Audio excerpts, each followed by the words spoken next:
அஸ்ஸலாமு அலைக்கும் வரஹ்மத்துல்லாஹி வபரகாத்துஹு. Happy evening to all. ஒரு மகிழ்ச்சியான நாள்.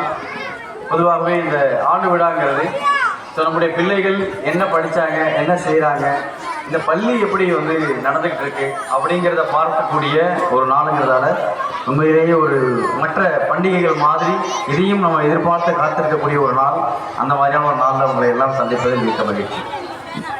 இந்த பள்ளியினுடைய இந்த ஆண்டு விழாவினுடைய இந்த நிகழ்ச்சியை தொகுத்து வழங்கக்கூடிய அன்பு சகோதரர் சாதிக் பாஷா அவர்களுக்கும், வரவேற்பு ஆற்றிய நம்முடைய முதல்வர் கலா மேடம் அவர்களுக்கும், எனக்கு பின்னால் நன்றி ஆற்ற இருக்கின்ற சகோதரர் ஆரிஃப் அவர்களுக்கும், எனக்கு முன்னால் உரையாற்றிய அறங்காவலர்கள், கலந்து கொள்ளக்கூடிய அறங்காவலர்கள், சிறப்பு விருந்தினர் ஜான் வில்லியம், அதே போன்று நமக்கெல்லாம் ஒரு இன்ப அதிர்ச்சியை தரும் விதமாக நாங்கள் எதிர்பாராது பெரிய சர்ப்ரைஸாக இருந்தது. இன்றைக்கி சார் வந்தது, நம்முடைய சட்டமன்ற உறுப்பினர்.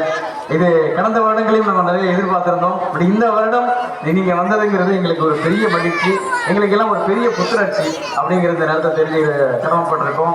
எங்களுடைய மாணவர்களுக்கும் சரி, எங்களுடைய பெற்றோர்களுக்கும் சரி, ஒரு மகிழ்ச்சியான ஒரு நாளாக இந்த நாள் அமைஞ்சிருக்கு அப்படிங்கிறது தான் நல்ல விஷயம். ஒரு 20 வருஷத்துக்கு முன்னாடி நாங்கள்லாம் துபாயில் நிறைய ட்ரஸ்டிகள் இருந்தோம். இங்கே நிறைய ட்ரஸ்டிகள், இப்போ ட்ரஸ்டிகளாக இருக்கக்கூடியவர்கள் முதல்ல இந்த மதரசாவினுடைய துவக்கத்திலே விவசாயம் நடத்தி கொண்டிருந்த ட்ரஸ்டிகளாக இருந்தவர்கள். ஒரு அறம் சார்ந்த கல்வி உலக கல்வி சொல்லக்கூடிய கல்வியோடு கொடுக்கறது சாத்தியமா அப்படின்னு நினைச்ச ஒரு விஷயம்தான் இன்னைக்கு நம்ம மேடையில் பார்த்துட்டு இருக்கோம். ஒரு 20 வருஷத்துக்கு முன்னாடி இதெல்லாம் சாத்தியமா அப்படின்னு நினைச்சிருந்தாங்கன்னா இன்னைக்கு இது நடந்திருக்க வாய்ப்பில்லை. ஆனால் சாத்தியம் இல்லாத பொழுது ஒரு விஷயத்தை நினைத்து அதை சாத்தியப்படுத்திய ஒரு விஷயம்தான் இந்த அறக்கட்டளையினுடைய துவக்கம், இறைவனுடைய கிருபையாளர். நம்முடைய நிறுவனர் பாசத்திற்குரிய அன்பிற்குரிய இன்று நம்மோடு இல்லை என்றாலும் கூட, மரணித்து விட்டாலும் கூட, ஒரு நிலையான தர்மத்தை கல்வியின் மூலமாக பெற்றுக்கொண்டிருக்கக்கூடிய அன்பு சகோதரர் முகமது சுலைமான் அவர்களுடைய ஹாஜியாரனுடைய ஒரு பெரும் முயற்சி, அதோடு சேர்ந்து இங்கே இருக்கக்கூடிய அறங்காவலர்கள் அவர்களுடைய முயற்சி. ஏன்னா ஒரு பெரிய ரோல் மாடல் நம்ம கண்ணுக்கு முன்னாடி இல்லை. என்ன இந்த உலக கல்வி, மார்க்க கல்வி ரெண்டும் தனித்தனியாக நிறைய இருக்கு. இப்படி ரெண்டையும் சேர்த்து வச்சு ஒரு அறம் சார்ந்த கல்வியை நம்முடைய பகுதியில் கொடுக்க முடியுமா அப்படிங்கிறதுக்கு ரோல் மாடல் இல்லை. ரோல் மாடலாக நம்ம இருப்போம் அப்படின்னு எடுத்த முயற்சி தான் இறைவன் இன்னைக்கு ஒரு மிகப்பெரிய வெற்றியை கொடுத்திருக்கிறான். இங்க இருக்கக்கூடிய ஒவ்வொரு நிகழ்ச்சியும் அது வெறும் நிகழ்ச்சியாக ஒரு 2 நிமிஷம் 3 நிமிஷம் பார்த்த ஒரு நிகழ்ச்சி மட்டுமல்ல. ஒவ்வொரு விஷயமும் இங்கே என்ன நடத்தப்படுகிறதோ அதனுடைய பிரதிபலிப்பு, ரிஃப்ளெக்ஷன் ஆஃப் த எஜுகேஷன் சிஸ்டம்னு சொல்லலாம்.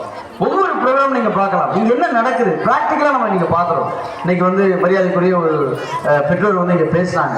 அவங்க சொன்ன விஷயங்கள் ரொம்ப ஆச்சரியமாக இருந்தது. ஏன்னா எப்படி பெற்றோர்கள் இதை கவனிக்கிறாங்க அப்படிங்கிறது.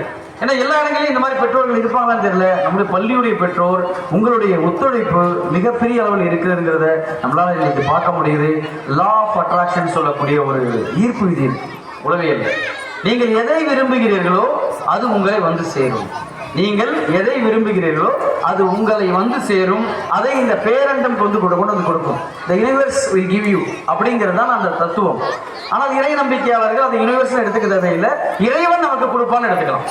ஏன்னா இறை நம்பிக்கையாளர்களுக்கு இந்த பேரண்டத்தை படைத்தவனே இறைவன் தான். அப்படிங்கும் பொழுது நீங்கள் எதை விரும்புகிறீர்களோ அதை இறைவன் கொடுப்பான். அதுதான் நம்ம இறை பாடத்தில் படிக்கக்கூடிய விஷயங்கள். அதுதான் நம்முடைய முதல் ஹதீஸ் சொல்லக்கூடிய விஷயமே. அதுதான் எண்ணங்களை போன்றே செயல்கள் அமைகின்றன. இன்னைக்கு ஒவ்வொரு விஷயம் இன்னைக்கு செயலா அமைஞ்சிருக்குன்னு வைங்களேன், அதுக்கு வேற ஒன்றும் காரணம் கிடையாது. இதுக்கு தொடக்கம் எங்கன்னா எண்ணம். அந்த எண்ணம் நமக்கு இருந்தது, இந்த மாதிரி ஒரு தேடல் இருந்துகிட்டே இருந்தது. அந்த தேடலை நோக்கி ஒரு இனிஷியேட்டிவ் அங்கே ஏற்பட்ட பொழுது அதற்கான நீங்கள் கொடுத்த ஆதரவு தான் இன்றைக்கு கொரோனா போன்ற மிகப்பெரிய பின்னடைவுகள்.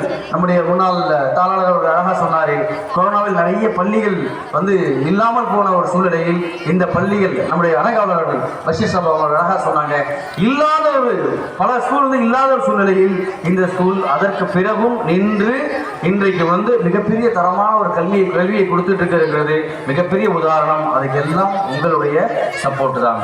அப்போ எதை நம்ம எதிர்பார்க்கிறோமோ, எதை நினைத்தோமோ அது இன்னைக்கு கிடைச்சிக்கிட்டு இருக்கு. எந்த ஒரு மாற்றமாக இருந்தாலும் 4 விஷயங்கள் இருந்தால் மட்டும்தான் அது சாத்தியம். 1, நான் நினைக்கிறோம். இதுதான் இறை தத்துவம். நான் நினைக்காமல், நான் விரும்பாமல், எனக்கு வேணும் நான் தேடாமல் ஒரு விஷயம் நமக்கு கிடைக்க போறதே கிடையாது. இன்னைக்கு நம்ம இங்க உட்கார்ந்துருக்கோம்னு சொன்னா நம்மளுடைய தேடல் ஏதோ ஒரு காலகட்டத்தில் ஏதோ ஒரு சந்தர்ப்பத்தில் நம்ம தேடி இருப்போம். இன்னைக்கு இங்க உட்கார்ந்துருக்கோம். அப்ப முதலில் நான் எனக்கு என்ன வேணும் அப்படிங்கிற அந்த எண்ணம், அந்த கனவு, அது இது ஃபர்ஸ்ட் வேணும். ரெண்டாவது, எனக்கு கனவு மட்டும் இருந்தா போதாது, எனக்கு இப்படிப்பட்ட ஒரு கல்வி வேணும், என் பிள்ளைகளுக்கு இப்படி கல்வியை கொடுக்கணும் அப்படிங்கிற எண்ணம் போதுமா? போதாது. இரண்டாவது என்ன வேணும்? அப்படிப்பட்ட பள்ளியை தேடி கொடுக்கணும், அப்படிப்பட்ட ஸ்கூல் எது அப்படிங்கிறத பார்த்து சேர்த்து விடணும். அப்ப எண்ணத்தோட மட்டும் இல்லாம நீங்கள் அந்த ரெண்டாவது விஷயத்தை அழகா செஞ்சிருக்கீங்க. அப்படி யார் பண்றா? ஏன்னா இன்னைக்கு எத்தனையோ ஸ்கூல் இங்க இருக்கு. எங்களுக்கு கட்டடங்கள் பெருசாக இருக்கலாம், அங்கே கட்டப்படக்கூடிய ஃபீஸ் பெருசாக இருக்கலாம். பட் அங்க அறம் சார்ந்த கல்விகள், வாழ்வியல் சார்ந்த கல்விகள் எங்க இருக்குன்னு நம்ம தேடணும். இல்ல வாழ்வியல் சார்ந்த கல்வி தான் ஒரு மிகப்பெரிய கேப். இன்னைக்கு அறிவுல ஒரு பெரிய விஷயமே கிடையாது. இன்னைக்கு அறிவு நீங்க ஸ்கூல் போக வேண்டிய அவசியமே இல்லை. பின்னாடி காலங்கள் அப்படிதான் மாறும். ஸ்கூல் போய் நம்ம படிக்கணுங்கிற சூழ்நிலை எல்லாம் இப்பயே ஹையர் செகண்டரி நிறைய குறைஞ்சிருச்சு. பையன் வீட்டில் உட்காந்து படிக்கிறான். அப்ப நம்ம எதுக்கு ஸ்கூலுக்கு போகணும்?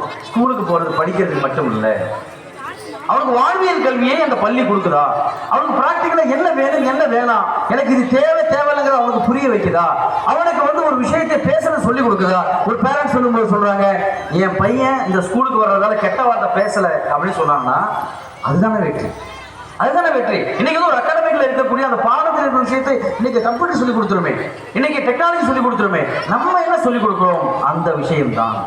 அப்போ நான் இனிஷியேட் பண்ணணும், என்னுடைய செயல்பாடு எனக்கு. ரெண்டாவது விஷயம், அந்த செயல்பாட்டையும் நீங்க சிறப்பாக செஞ்சிருக்கீங்க.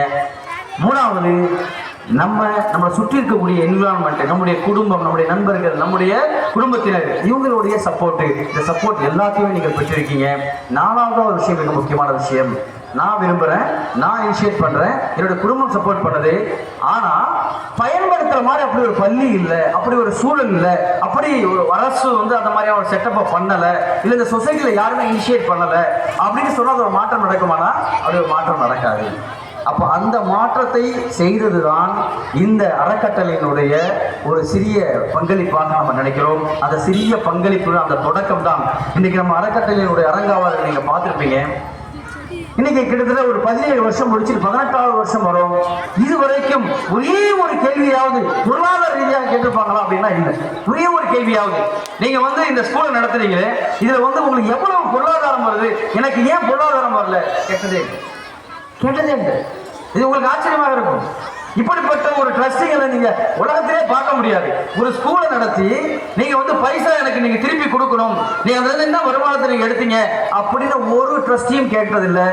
ஏன்னா அவங்க தொடங்கும் பொழுதே உறுதியாக இருந்தாங்க, இந்த பள்ளி எனக்கு பணத்தை கொடுக்கறதுக்காக இல்லை, இந்த பள்ளி எனக்கு பணத்தை கொடுக்கறதுக்காக இல்லை, இந்த பள்ளி இந்த பகுதியில் மாற்றத்தை கொடுக்கறதுக்காக, இந்த பள்ளியின் மூலமாக ஏதாவது மாற்றம் நடக்கணும். ஒவ்வொரு ஃபீட்பேக்கும், ஒவ்வொரு மாற்றமும், ஒவ்வொரு மாணவனுடைய வளர்ச்சியும் தான் அந்த அரங்காவலர்கள் வேணும். இன்னைக்கு அத்தனை பேர் யூடியூப்ல உட்காந்து பார்த்துட்டு இருக்காங்க. வெளிநாடுகளில் இருக்கக்கூடிய ட்ரஸ்டிகள், இங்க வர முடியாத ட்ரஸ்டிகள் எல்லாம் பார்த்துக்கிட்டு இருக்காங்க. அவர்களுக்காக நம்ம எல்லாம் பிரார்த்தனை செய்யணும். அவர்கள் ஒவ்வொருத்தரும் இனிஷியேட்டிவ் 17 வருடம் கடந்து இன்னைக்கு ஒரு பெரிய மாற்றத்தை நோக்கி போயிட்டு இருக்கு அப்படின்னா அவர்களுடைய பங்களிப்பு.